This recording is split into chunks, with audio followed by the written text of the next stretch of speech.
But yeah, I haven't really been to too many happy hours, which is crazy, right?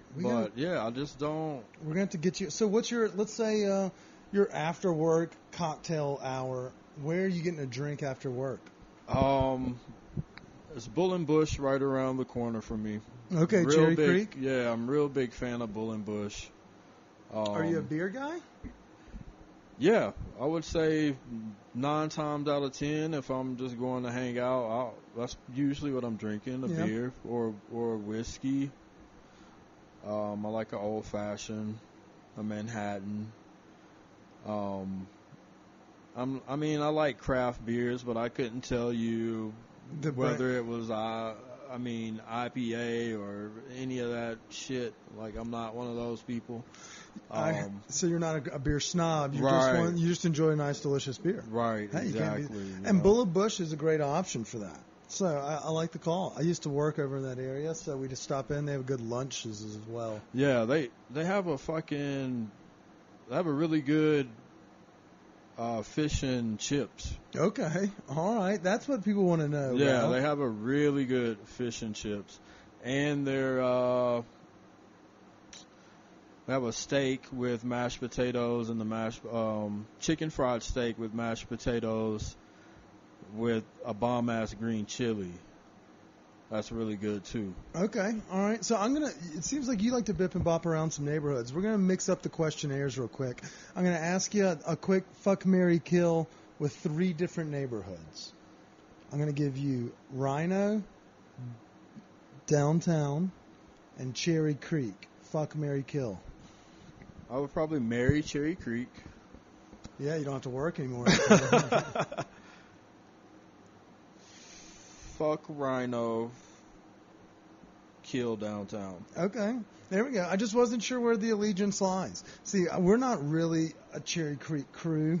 We, because when we go out, we like to find live music. We like to find loud environments where we can ourselves be loud in environments.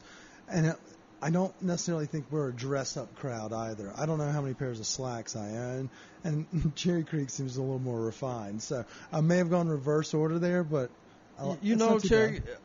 I feel like every time I go out, it's kind of hit and miss. I feel like it depends. Cherry Creek is on the very hit or miss. Yeah, I feel like it depends on the day of the week. Like, I know they have, which I haven't checked out yet, but I know they have like the Cherry Creek Farmers Market. Yeah, I mean, a Sunday morning it's popping. Yoga pants are everywhere. I get that. The whole, and then you can always get a reliable burger, or there's, what's it called? There's Little Ollie's, or the other Japanese spot over there. I can't remember its name.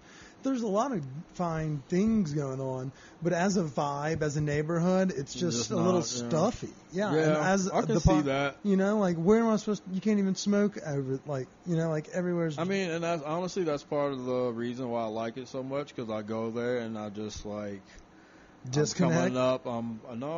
I'm just gonna make everybody uncomfortable to an extent. I'm gonna pull up, and my window's gonna be down. My music's going to be loud. What's on the radio when you pull up to the bar if you're stunting on folks? Who knows? Sometimes I like to switch it up. Sometimes it might be What's on the Spotify when you were getting amped up for this episode today? On the way over here, I was listening to just my normal playlist, which my playlist is super diverse. It doesn't have any fish on it, but... Maybe you're not going to find any hate from me on that. I mean, fish is meant to be enjoyed live, and so I don't. When people are like, like dinner and a show and all that shit, you can miss me on that. But if the tickets are under $400, I'd be glad to go to one. A lot of people who I follow me are like big fish fans. I don't know if that's a Colorado thing or. Well, we're a very large jam band contingency out here in Colorado. Like we are. I mean, we have. It's pretty much the beacon is right here, Red Rocks. Happy birthday, Red Rocks. But, Widespread Panic's coming to town this weekend. So that's something you have to put me on. You have to put me on some jam bands. Like, I know. Start with Panic. It's a very much a cover band, a glorified cover band that just it's almost like country rock and roll. Okay, I'll fuck with that. With a fair amount of drug use. Okay. It's a traveling drug band. But you don't have to do drugs to have a good time. You can just go out there and have a couple beers and enjoy yourself. The crowds are fucking electrically fun. But if you want to dabble in other things, you're more than welcome to. And it's legal here in Colorado, so for when anyone listens to this and is wondering, you can eat mushrooms out here and smoke marijuana, and other things are decriminalized. So give it a whirl. I reckon I'd start there, and most of their songs won't be 9 minutes or longer. Whereas if you get into the Fish, you're looking at a 27-minute tweezer. You're going to just break your ears off. You're like, is this the same fucking song? But some people fall head over heels in love with it and get entrenched and download the app and stream Fish all the time. So we don't judge either. Chris likes them a lot more than I do, but that's where I would start. Also, Mo's a good starting point as well. Andy Frasco, actually. Shout out to Andy Frasco. He's a local guy. He plays music. He just did a Red Rock show here recently. He's a nice, ease in the jam band. He's a fun tap your foot kind of guy. Okay. Kind of like if OAR had acid. He's a lot of fun. He's an entertainer, too. So start with Andy Frasco and work your way to. Then Mo, I would put them up there. And then I obviously threw Widespread out there. I'd say they're one of the larger ones, but it's a country cover band that's a lot of fucking fun. So you'll find country music on my Spotify. And it's not really country, but they'll take a James Taylor's Knocking Around the Zoo and they'll turn that into a fucking absolute banger in front of 10,000 people at Red Rocks, and the whole place is going crazy. But 90% of the people won't know it's a James Taylor song or whatever until afterwards. They're like, Knocking Around the Zoo was great, and then they're like, oh shit, that's or whomever. Right. If it's not James Taylor, I'll cut that, but I'm pretty sure that's right. But yeah, so that's a great way to creep into it. But what was the song you turned off on your way into the house to get amped up for the podcast? I was actually listening. I feel like this is my driving song, but I was listening to Hotel California on the way over here. It's a good mindset. Little Eagles. Were the windows down? Not this time. Too fucking hot. Yeah, man. I can understand. I get it. Well, do you have a concert that you're fired up to catch this summer? I haven't really look to see. I know Red Rocks has plenty of shows happening. I want to find one of the smaller venues and find somebody to go see. So I'd recommend the Ogden. I think it's a great little intimate setting. We used to work exclusively with Live Nation venues, so that was a little bit different. But Ogden pulls big names, and they have a smaller venue, so it's actually a lot of fun. And then also, I like Cervantes. It's a little crunchier of a vibe there, but they have great music going on and a lot of collabs of musicians playing. But just this past weekend, for those that are listening, we were at Benny Bloom at Meadowlark. He was playing a New Orleans jazz trio. Meadowlark. I know where. And then there's Mission Ballroom is great as well. First Bank Center. Yeah. So there's live music ripping and roaring. I saw Devin the Dude at Cervantes. Okay. Yeah, that was pretty legit. I like that place a lot.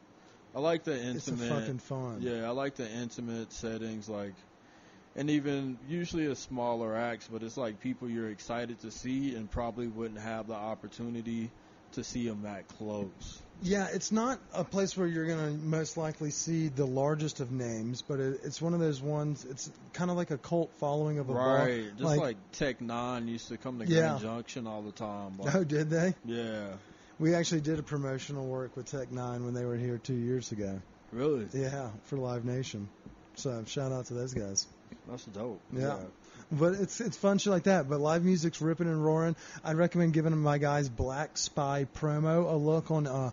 It's Black Spy _promo. They do marketing for a bunch of live music around the Colorado and around the country. Okay. But with a lot of funk bands, jam bands, things like that. And those are primarily the ones that are worth attending for live shows, because you'll find smaller crowds, crunchier fun, more people having more fun. More fun, yeah. So I'd give those folks a whirl and check those guys out on Instagram for everyone that's listening, trying to find it. Go to those guys.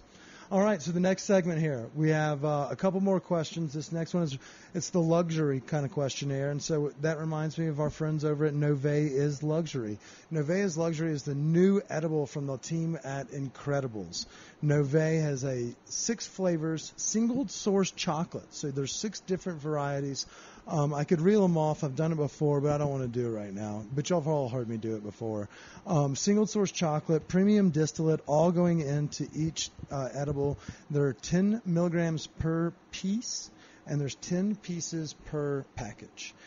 Check them online. That's at Nove is Luxury, or check their website, same one. All right, Keith, that was a great ad read by me. Great time to ask these questions. Luxury question numero uno. If you're trying to get laid and impress a girl on a date, where's your go-to spot? Probably a cocktail spot first. Maybe I feel like Room Familia would be super impressive. Sunday Vinyl. Shout out to Sunday Vinyl. That's one of my favorite places. So somewhere like that, like Room for Millie, Sunday Vinyl, maybe a good surf and turf from like Garden Grace. Well, I mean, that's if surf and turf. Yeah, that better be a date 3 there. Yeah, I was trying to lock it in, seal it. That might be, if she's worth it. You get Garden Grace. That's. Yeah, we don't take that back because that's a pretty big first date, Garden Grace. But, I mean, I feel like I spend money to eat regardless, so I don't really, limit on Yeah, it's not much. You can't put a price on it. Right, exactly. So, maybe Garden Grace. Yeah, I think that's a great one. Troy does a great time over there. Intimate as well. And what is it? The Four Seasons no, not the Four Seasons. It's the other fancy hotel chain. Yeah, maybe. Is it? It's the Four Seasons. No, the Four Seasons has the Edge. It is the other one. I'll think of it later, and it's going to drive me crazy for a minute. But, yeah, Garden Grace is a great call. I like the Room for Millie as well. Yeah, L5 with the view. Ooh. Can't really beat that view at L5. Yeah, those would be my top places. All right. So let's say you're going to do a weekend out of town. Obviously, you have experience of the Western Slope. Where is your I'm going to get out of town luxury kind of getaway weekend? Where are you going from Denver? Does that have just anywhere in Colorado? Yeah, we're going to start in Colorado, and then we're going to talk a little bit about your travels and your marks in other cities. I would say I'm a fan of like Glenwood. All right, and then that's a fair answer. I like Dillon. Okay. They have a nice little amphitheater with a bunch of live music popping over there, too. I feel like I just saw something recently about that. I like Dillon. I would go to Vail for a day trip. Okay. Vail is always like a pretty chill vibe. I feel like last time I went to Vail, it was like it wasn't the pandemic. Like, it was so many people out. Aspen is cool. I like going to Aspen. Just day trip stuff. Nothing crazy. Okay, well, we're going to talk a little weekend stops here. So your page has also gained prominence in other cities. You've been doing some work in other places. What are some of your favorite cities that you've taken, the project on the road? Definitely L.A. My best friend lives there, so it's always easy to, go over there and catch a vibe. Because usually he's doing all the legwork. He's finding the places to go. Because he's a foodie too, so he always hooks me up with the hottest spots to visit. What's the best bite you've had from we'll just do recently. Best bite you had in San Fran. San Fran probably had to be bone marrow that I had out there. Bone marrow was the best thing you had in San Fran? Capo's. That bone marrow was really good. The other thing I would say, lobster Benedict was bomb, but the top would have to be